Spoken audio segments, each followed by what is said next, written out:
नमस्कार हरि प्रेमियों, आपका हमारे YouTube चैनल में स्वागत है। सभी दर्शकों को हमारी ओर से जय श्री कृष्णा।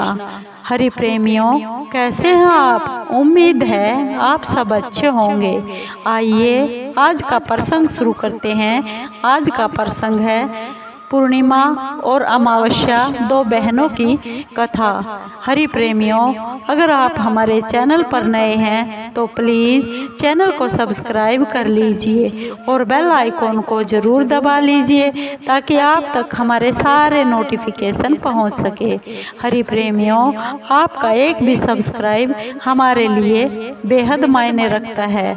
आइए कथा सुनते हैं अमावस्या और पूर्णिमा, दो बहनों की। हरि प्रेमियों, एक बार एक ब्राह्मण था और उसकी पत्नी ब्राह्मणी थी। वे दोनों ही भगवान के बहुत परम भगत थे। घर में सब कुछ था, धन धान्य, संपत्ति, समृद्धि, लेकिन उनके घर कोई संतान नहीं थी और संतान न होने के कारण ब्राह्मण और ब्राह्मणी बहुत ही दुखी रहते थे। एक दिन ब्राह्मण अपनी पत्नी से कहने लगा, हे प्रिय, हमारे घर सब कुछ है लेकिन एक संतान नहीं है। संतान के सुख के बिना हमारा जीवन अधूरा है। इसलिए मेरे मन में एक विचार आया है कि मैं वन को जाकर वहाँ पर तपस्या करूं और भगवान को प्रकट करूं जिससे हमारे घर कोई संतान हो सके, ऐसा वरदान मांगूं। हरि प्रेमियों, ब्राह्मण की पत्नी ने कहा, स्वामी, जैसी आपकी इच्छा आप वैसा कीजिए जिससे हमारे घर में संतान हो सके, हम भी संतान सुख भोग सके। इस प्रकार कहकर ब्राह्मण घर से वन की ओर चला गया। वन में जाकर ब्राह्मण ने भजन पर बैठ गया और तपस्या करने लगा। तपस्या करते हुए काफी समय हो गया लेकिन भगवान के दर्शन नहीं हुए। ब्राह्मण का मन बहुत ही दुखी हो गया। उसके मन में विचार आया, इस दुख से अच्छा तो क्यों ना मैं अपने प्राण ही छोड़ दूं। ऐसा सोचकर विचार कर उसने एक रस्सी का फंदा बनाया और वह उस पर फांसी लेने की तैयारी ही कर रहा था कि इतने में एक स्त्री प्रकट हुई। वह स्त्री और कोई नहीं, अमावस्या माँ थी। अमावस्या ने कहा, पुत्र, ऐसा क्यों करता है? ब्राह्मण ने कहा, क्या करूं माँ, मैं बहुत दुखी हो गया हूँ। मेरे घर में कोई संतान नहीं है, सब कुछ है परंतु संतान के सुख के बिना मेरा जीवन अधूरा है।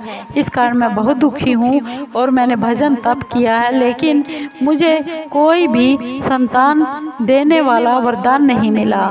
इस प्रकार अमावस्या ने सुनकर कहा, पुत्र, तेरे तो भाग्य में 7 जन्मों तक कोई भी औलाद नहीं लिखी, संतान नहीं लिखी जिससे तेरे घर में संतान पैदा हो सके। लेकिन मैं तेरी तपस्या से प्रसन्न होकर तुझे आशीर्वाद देती हूँ, वरदान देती हूँ कि तेरे घर में 2 कन्या होंगी और अपनी ब्राह्मणी को, पत्नी को बताना कि वह अमावस्या का व्रत रखे और अमावस्या के दिन एक कटोरी में चावल भरकर उस पर दक्षिणा रखकर किसी मंदिर में दान देकर आए, जिससे तेरे घर में 2 कन्या होंगी। उन कन्याओं का नाम, एक का पूर्णिमा और एक का अमावस नाम रखना। और अमावस्या अंतर्ध्यान हो गई। ब्राह्मण वन से अपने घर वापिस आ गया और अपनी पत्नी को अमावस्या की सारी बात बताई। ब्राह्मणी ने कहा, स्वामी, जैसा आपने कहा मैं वैसा ही करूंगी। इस प्रकार कहकर ब्राह्मणी हर अमावस को व्रत रखने लगी और एक कटोरी चावल भरकर दक्षिणा रखकर मंदिर में दे आती। इस प्रकार 1 साल हो गया। ब्राह्मण के घर कन्या पैदा हुई। कन्या बहुत ही सुंदर और फिर ब्राह्मण के घर एक कन्या ने और जन्म लिया। वह छोटी थी और छोटी बहुत, उसका नाम अमावस रख दिया गया। बड़ी बहन पूर्णिमा बहुत ही भजन भक्ति करती थी, व्रत उपवास रखती थी, लेकिन अमावस्या उसके बिल्कुल विपरीत थी। अब दोनों बहनें बड़ी होने लगी। अब जब विवाह के योग्य हो गई तो ब्राह्मण ने सुंदर वर देखकर उन दोनों का विवाह कर दिया। उसमें पूर्णिमा बहुत गरीब घर में चली गई और अमावस्या अच्छे सुख समृद्ध घर में चली, लेकिन अमावस्या नटखट थी और नटखट की वजह से वह भजन पूजा पाठ उपवास व्रत कुछ नहीं रखती थी। धीरे धीरे वह बहुत कंगाल होती चली आ गई। और उधर पूर्णिमा बहुत ही गरीब घर में थी, लेकिन वह अपने स्वभाव के अनुसार बहुत ही पूजा पाठ भक्ति व्रत उपवास रखती थी, जिसके कारण वे गरीब होते हुए भी बहुत समृद्ध और अमीर हो गए। हरि प्रेमियों, एक दिन की बात है, अमावस्या पूर्णिमा के घर आई और उसकी सुख समृद्धि को देखकर बहुत जलने लगी।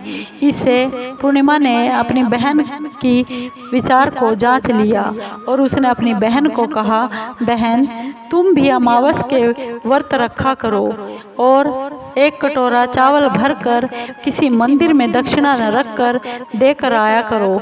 तुम्हारा घर भी ऐसे ही सुख समृद्धि से भरपूर हो जाएगा। अमावस्या ने अपनी बहन पूर्णिमा की बात मान ली और वह भी अमावस के व्रत करने लगी। अमावस का व्रत करती, एक कटोरा चावल भरकर उस पर दक्षिणा रखकर फिर किसी मंदिर में देकर चली आती।